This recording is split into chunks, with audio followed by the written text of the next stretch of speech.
welcome back to Dad Puzzles. Today, we are very fortunate to have a special guest, Treva Graves. Welcome. Thank you. Yes. We are very excited to have you here today.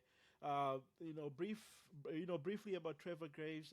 She is a founder and CEO of Bloom Personal Branding.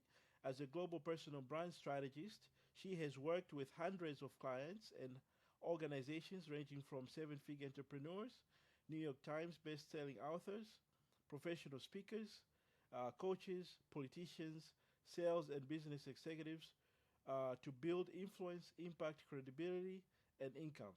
So Trevor works with you to provide a focused portrait of your professional reputation, one that will be invaluable for your professional success. She has a passion for speaking, personal branding, and working with clients to leverage quick wins with the long game in mind. Trevor is a best-selling author of Self-Doubt Detox, 5 Steps to Beat Your Bully and Bloom Confidence, which launched on Amazon in May 2023 and quickly rose to the top. She has written articles for global websites on communication skills and confidence. She has appeared on Fox, CBS, and other local news affiliates.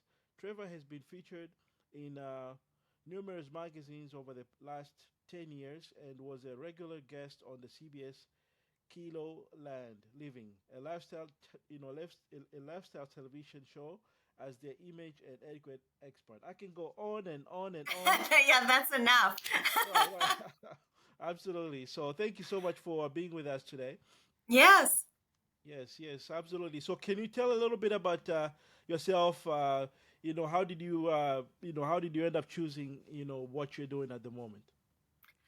Yeah, wow. That has just sort of evolved and changed over the years. So, Okay. I started my career way back when in kind of the banking insurance industry. Okay. And from that, I started working primarily with women at that time with presentation, image, etiquette skills in the workplace.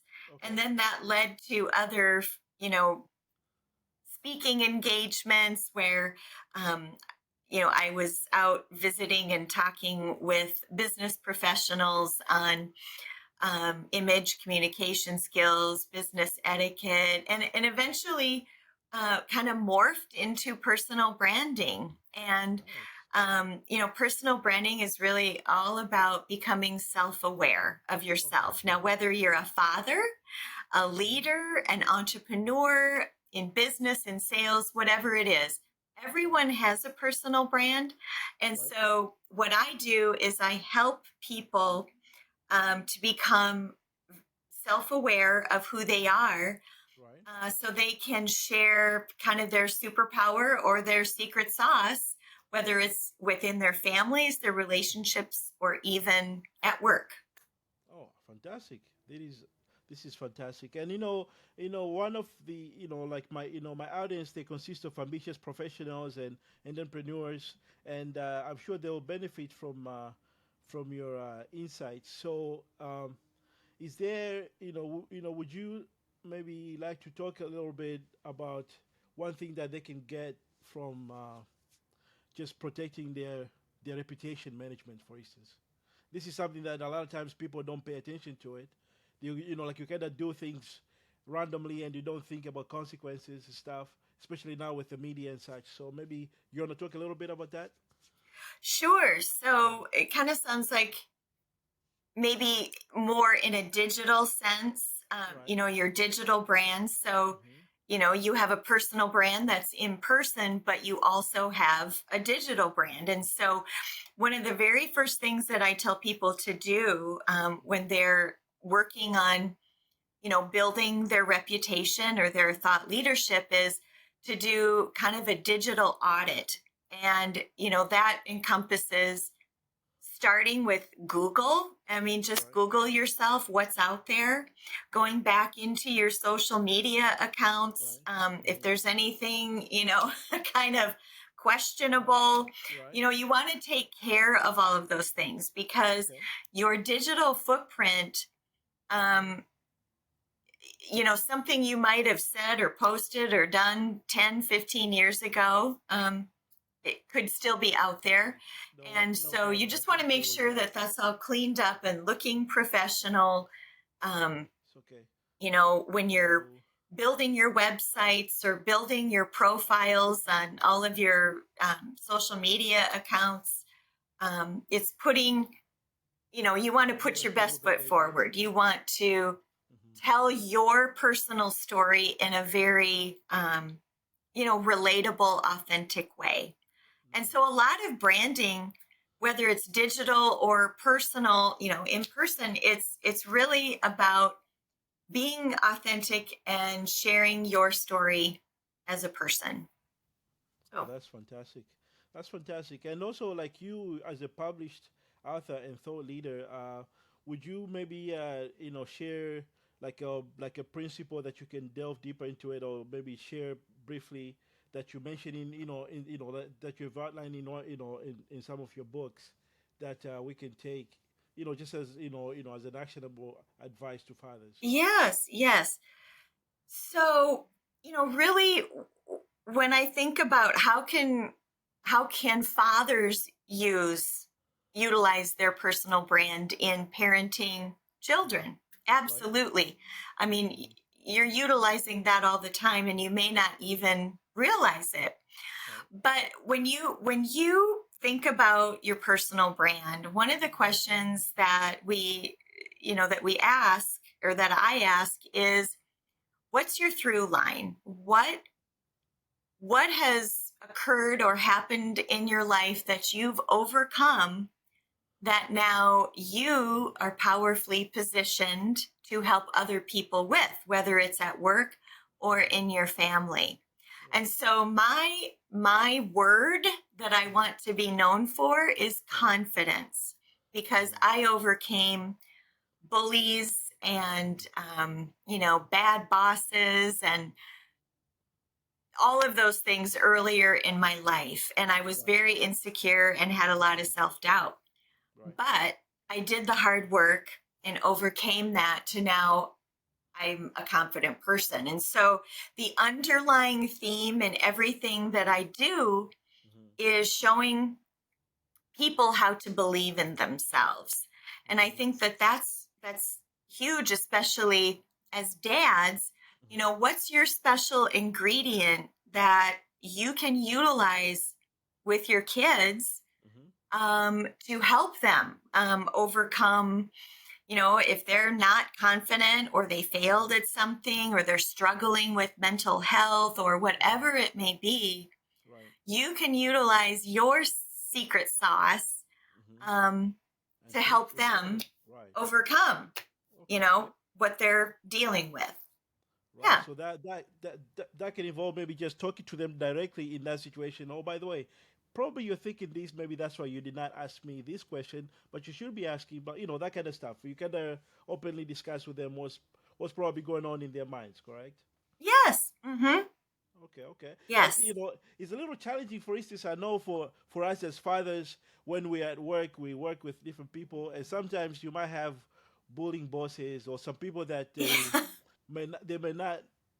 I don't want to say may not know much as you, but for instance, they can try to belittle you, for instance. But you can fight back, but you're at risk of losing your income, and you have families and all these things. So how do you advise dads in those situations?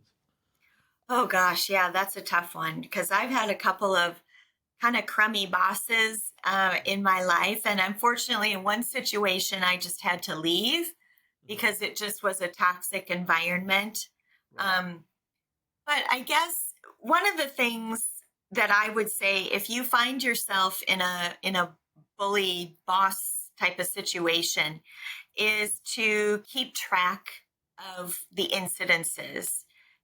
Have a journal, a notebook, or something where you Right. can document, on this day at this time, this happened. So at Hmm. least you can, if Keep you the have track. to Hmm. take it one step further to go Right. above them, Right. you've got documentation. Maybe you've Right. got coworkers that can support you by Hmm. saying, yes, Treva told me this, or yes, I witnessed that. But that's one thing I can do, or that you could do. The other thing too is, I've always been someone, it's like, all right, let's just have a conversation about this, and really expressing, this is how I feel you're treating me. Can you tell me why, or am I doing Mhm. something wrong, or is Mhm. there something going on in your life that I don't know about? Mhm. But trying to have that initial conversation, and then if that Mhm. doesn't work, then Right. definitely, keeping track of everything. Mhm. So you've got the documentation that you need Right. to take it that step further. And that's Yeah. always so uncomfortable. Right, right. Because you have things on the line. They're advising you. They say, no, no, no. By the way, but then if I try to be, like if I try to fight back, I have Hmm. to feed my kids. What do I do? Yeah. Yeah, yeah. That's Yeah. interesting. Thank you. That's a Yeah. great advice. We truly appreciate that. And you know, is there anything that let's say, in terms of the quick wins and the long-term impact, how do you advise us? For instance, what is one strategy that we can take in one of the success story, the success stories, or just a strategy that you can share with dads about the quick win and with the long-term effect. It can be a dad with any background. Yeah. Let me think about that a minute. Getting a quick win, of course, helps you get started on, getting and realizing your potential and getting you Mhm. started on meeting a goal. Right. And I guess if I relate that to like personal branding, for Mhm. example, it's Mhm. really determining what problem do you solve for your audience. Mhm. And, you know, if I could relate it to being a dad versus, Mhm. more so in the workplace, Right. again, it's that finding where is your strength as a dad, Right. some of that emotional, even relational type Mhm. skills that you have, but utilizing your strength Right. to its fullest potential. I see. I see. Maybe you're a really great listener, Mhm. maybe you're a really great communicator, Right. or a supporter, or you encourage creativity, Mhm. whatever it is, it's really knowing what your word is Mhm. and utilizing that uniqueness about you as a dad Right. to help support your kids, Oh, you that's know okay. like, for example, I'll give you an example. So my father Mhm. um, was he was my softball coach for all through my childhood into my um, well, yeah, through high school. I mean, Okay. years and years. Right. And um, he's kind of one of those silent type of leaders where Mhm. he he pushed me indirectly versus directly. So instead of maybe saying things like, Treva, you need to do it like this, or you need to do it like that, Mhm. he would indirectly help support me and guide me and build my confidence by Mhm. giving me things to do. That's Maybe awesome. maybe it was like, Treva, why don't you Mhm. put together the practice schedule this week? Or Right. Mhm. Treva, why don't you rally the team together and you know get them all pumped up? Or I mean, Uh-huh. just he'd give me little things to do that I didn't think were leadership or Mhm. confidence Okay. building things, but he'd do it Right. in a way that I didn't know. And in the end, um, it really did help me. Right. As I look Sometime. back on it now, it Yeah. helped. So Right. sometimes indirectly Mhm. leading or supporting your kids to do Mhm. something versus giving them a bunch of commands, clean Ah. up your room, do this, Right. Right. do that. Mhm. Um, think of a different way to how to approach it. And maybe the indirect way is better than the direct. There you go. I think that's a good way. That's a good idea. For instance, I know, like, especially when you have kids that are siblings, you can maybe, like, try to devise a way that, let's say, like, you tell one, please make sure that he doesn't do this or does that. So they're happy that you give them the leadership role, but they don't know that, this is actually very good for them, and Yes. like, and vice versa, and actually they love it. They love it. I remember now, like, they always love. Oh yeah, Dad, I'm watching. Yeah, he's. So I'm like, oh, great, great. Like, they're happy that you Yes. give them. They feel happy that you give them this grown-up duty to do. So they're very happy with it. Yeah. And they Awesome. may not even realize it, Right. they don't get it right away, but Uh huh. they'll look back on it someday and it's like, oh, yes, now Thank you, I Dad. know why you were doing that. So, Absolutely, absolutely. Thank you so much. This is uh-huh. good. So maybe now we can do, go further into the questions about fatherhood. Because here at Dad Puzzle, I try to make sure that we get the different wisdoms from different people from different families, and initially I was just speaking with only dads, but then I realized, wait a second, um, ladies, they're a very important part of the puzzle, because you're the mom, you are the daughter, you are the sister, you're Mm-hmm. you're part of the family, so you also can still share the wisdom that has been going on in your life. For instance, have you, like, you have shared, how your dad has influenced you with the self-esteem and the confidence. That was a Mm-hmm. good that was a good point. And what about, what are some of the qualities and actions that you appreciate about your dad? Yeah. Well, my dad, like I said, was sort of Uh-huh. this kind of silent force. My Right. mom was a little bit more Vocal. authoritative. All right. There you go. Uh-huh. And my dad was just, he has his presence and everything, but Hmm. he was just a little bit more um, quiet about it. Okay. What I love about my dad is that even though he had this quieter presence, I always knew he was there. Honestly, I found it much easier as a child talking to my dad because he had more patience, I think, than my mom. And I'm not trying to make my mom look bad here because Right. she's Right. a Right. Right. great I mom. understand. Right. But my father just had this quiet presence. He's a wonderful listener, Hmm. very supportive, and very patient. I think if you are a dad, Hmm. especially with daughters, Right. uh, we're daughters are a little bit more emotional creatures than sons, and Hmm. sometimes we need a little bit more of that emotional support. Someone should just, you know what, Dad, just listen to me, talk Hmm. with me.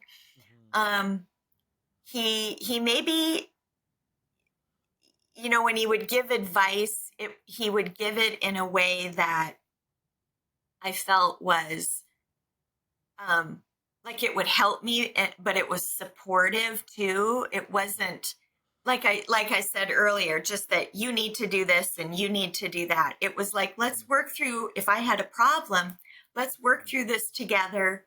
And he would offer his opinions. Hmm. I'd tell him mine, and hopefully, something came out of that. But Right. I think the things that, yes, most affected me the most was he was is a good listener, Hmm. supportive, Hmm. and I always knew I was loved, even though it wasn't always said. Hmm. But yeah, just a very strong support. That's fantastic. Yeah, That's fantastic. Um, yeah, like, for instance, I remember, like, if I can share my story a little bit, what yes, happened uh, with my dad, for instance. I remember I would have hard times with, in school, but he has a way that, for instance, he would just show me, let's take a look at the book, and he opens page by page, and look at like he makes it look so easy, in a sense, like, why didn't I do that, but they have a way for them to just walk you through things, and yeah, magically, it seems easier. So I guess their uh approach huh, of calmness is very important for dads to have. That's a very mm-hmm, good point. that's mm-hmm, that's a very good point. And yes. like, any specific challenges or pressures you face as a young person, like as a young woman, that you would like to for your father to understand better? Like if you look back, was there something that you are facing that you wish dad would have understood it better, Well, in terms of challenges? yeah, as I alluded to, Mm-hmm. I just grew up not feeling very secure about myself at all. I was always the wallflower, never I was never the I was not the homecoming queen, I Mm-hmm. was just like, I wanted to be, but I just Mm-hmm. wasn't. And Mm-hmm. so uh for a long time, I tried to hide a lot of that, and I didn't want to ever let my parents down. Um, and I think, my dad I think he noticed some of these things. Mm-hmm. Back then it's like, we didn't really sit around and talk about feelings like we Mm-hmm. do today. It was Right. very different. I mean, Mm-hmm. I was a child, in the late 70s, early 80s. And Mm-hmm. so the topics of like mental health and feelings and emotions were Right. never ever discussed. I mean, it was just Right. like you just get through it, Right. Mm-hmm. And so it was I wish we could have maybe talked more about some of those insecurities I had. Mm-hmm. But back then it was just, it just wasn't like that. I Even though see. he recognized that about Mm-hmm. me and Right. tried to help me in indirect sort of ways, like I did talk about earlier. But Right. I mean, those were the things that I needed. My parents were always very supportive, and, Mm-hmm. just do your best. Just Mm-hmm. do your best. We don't expect anything more than that. But today, I think we see more of this sort of, helicopter parenting where Mm-hmm. we don't want to let our kids fail. Everybody gets a medal, those types of Yeah. things. And I just don't really relate to Sympathize. that. Right. Yeah, Right. because I think kids need to fail. They need to know what that Exactly. feels like to build resilience, and like, Exactly. it's failing happens. We can't Right. prevent that. And Right. Because when the so, reality comes, and then they will probably blame you because they think they're yes. always right, and then here they are. They're somebody's telling them, like he's telling them how they how bad they in terms of maybe sports or anything else at school, Yeah. etc. So yeah, this is a very good point. I truly appreciate that, and I think from what you mentioned, we can probably say that the challenges that you're experiencing back then, as like your parents, we don't have those challenges now because now there's more communication. So we should take advantage of this by making sure that we identify those problems, and they can be sensitive. I guess the kids may not necessarily share with us. We have to probably go and fetch, look out. Is everything okay? Like through those interviews with our kids, we should try to look for any signs of it, right? We should not expect them to tell us, right? Yes. Yes. And, one of the things that I do with my daughter, is, we like to go have coffee, Mm-hmm. so I try to, like, once a week, just because life today just seems so much more busy than it was when I was a child. I mean, Right. you were torn in 8 million different directions. Right. And so here's a couple examples. So I like Mm-hmm. to do little coffee dates with my Mm-hmm. daughter, okay, Excellent. just to catch up. Now Mm-hmm. my husband, Mm-hmm. um as a dad, okay, he doesn't do coffee, Mm-hmm. but what they do together, and you're going to think this is ridiculous, but Mm-hmm. I mean, they might go wash my daughter's car together. Perfect. Like, let's Yes. go, it's related to car maintenance, and, Yeah. Right. Right. let's wash the car. Let's, oh, what else do they do? Sometimes they'll sit Traveling or together. something. Yeah. And they'll like research something online, Okay. like, new books to read, Oh yeah. or because my husband is a voracious reader. They Mm-hmm. and my daughter loves to read, so Nice. they'll talk about different, books and things, Right. so Right.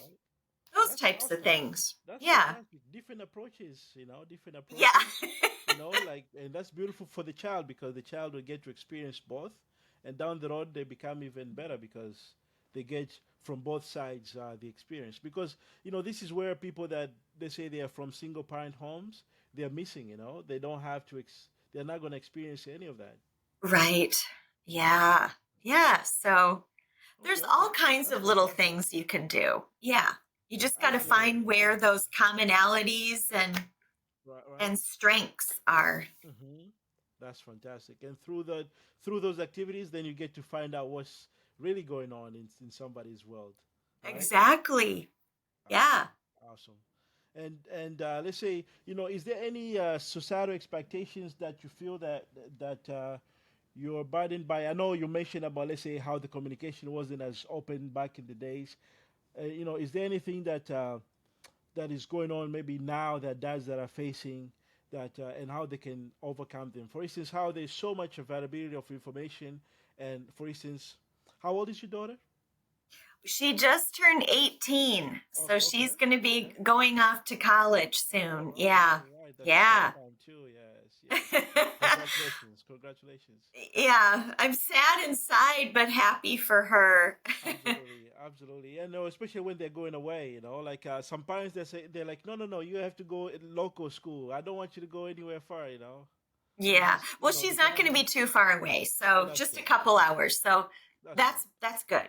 Yes, yes, absolutely, absolutely. So I guess in terms of you know, like we have talked about how dads can be involved in the, like in your life as a daughter, um, like through those different activities. That's fantastic. And also, you know, is there anything that you think that father should approach discussions about relationships and dating? Uh, with their daughters. I know this is a It- little touchy if you're up to it oh to no, discuss. no, that's okay. Well, yeah, it's hard because you might be looking at this boy dating your daughter and you're going, "Oh my gosh. Hmm. Ugh, I don't Hmm. like this kid. I Hmm. Hmm. I just don't see it." And that happens. And Hmm. what do you do? And Hmm.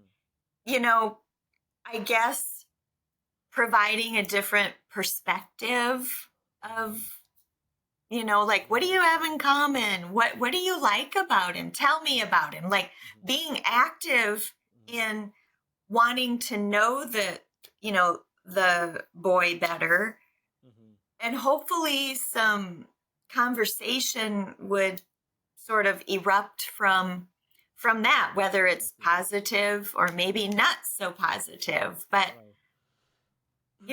that is so, it is hard. And sometimes, you know, kids need to figure that out. Hmm. Maybe there's that indirect way that you could approach that topic versus directly, like, you can't date him, he's bad for you.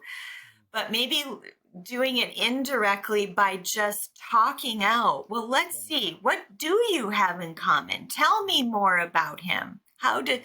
you know what do you like to do together? And Hmm. just maybe from some of those types of Hmm. questions Right.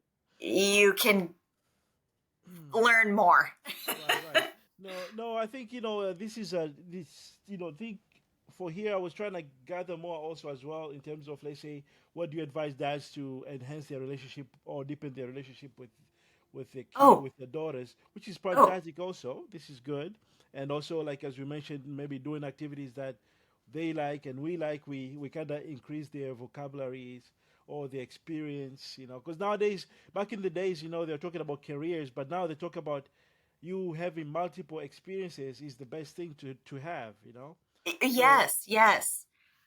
I guess one of the couple things that come to mind that you when you just said was, you know, dads can boost confidence in girls through really um, providing that emotional support, like I yeah. said, because girls are a little bit more emotional Hmm. than boys, and Hmm. I think today, of course, girls find and put so much of their value on their looks and appearance. Mm-hmm. And as a dad, you could, Discourage that, yeah. that's try to find something else that it's Right. it's not about your looks. Exactly. You're Yeah. not, Yeah. it's about who you are as a person. Are you kind? Are you supportive? Yeah. Using your intelligence Absolutely. versus your Absolutely. looks. Absolutely. Using positive words. Mm-hmm. Talking about the qualities that the positive qualities that she has, Okay. Okay. um, versus, you know, looks. Right. I'm Right. kind of back to that. But Fantastic. I think just providing a very steady source of love Right. and offering maybe different perspectives. Right. If she comes to you and is asking for advice, Right. I think the big thing is they're not looking at you to tell them something. Right. They're looking to you to provide The support. a different perspective or support. Mm-hmm. That's it. Okay. Okay. Okay. Yeah. Fantastic. This is beautiful. I thank you so much. And I know we can talk and talk. There's so much we can talk about. For instance, how, in terms of the management of your brand. If you Google yourself, you find something weird and bad. Who do you Yeah. go to? I mean, there's so many things. So how can people find you to talk to you about these questions? These are very important questions. How do Yes. they find Yes. you? Well, you can go to my website. Mm-hmm. It is bloompersonalbranding.com. Okay.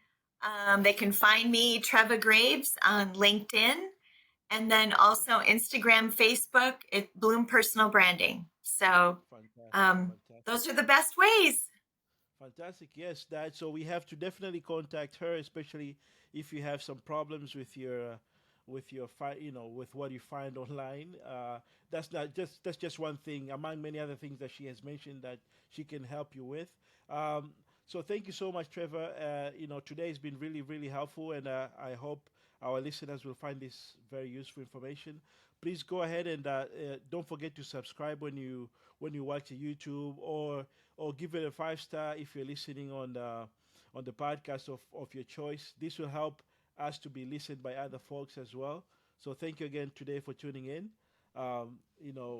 We look forward to meeting you again in another episode, and for sure we hope to have Trevor back because. As I've seen her in different shows, she's always been coming back to those shows because they cannot get enough of her. So thank you for coming through. Thank you. Oh, thank you so much for having me. This has Okay. been just a great time, and it kind of brought back a lot of memories with my Okay. dad. So There it you was go. cool. It was fun. Beautiful. Beautiful. I'm glad to hear that. Thank you so much. Okay, let me stop here.